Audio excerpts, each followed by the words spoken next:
Okay, so here we have to evaluate the limit as x goes to 0 of square root of x plus 4 minus 2 divided by x.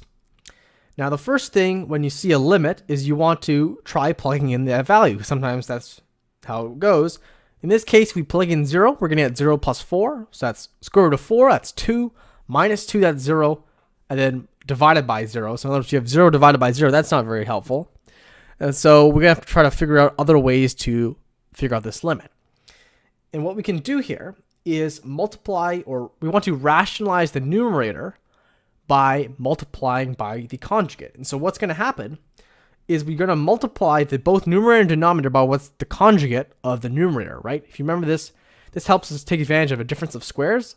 If we have a minus b, right, we have something minus something. If we multiply by something plus something, just flip the sign, this is called technically the conjugate, we're going to get a difference of squares, right? A squared minus b squared. And so what's going to happen here, if we do this, multiply both numerator and denominator by that, in the numerator, we're going to get this difference of squares. And so, in other words, what's a? That's square root of x plus 4. And what's b? That's 2. And so if we square a, we're going to get x plus 4. Square b, we're going to get 4.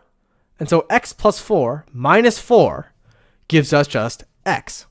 And that's really helpful because take a look at the denominator, right? All we didn't even do any simplification. We have x times this whole thing, right? X times that whole thing.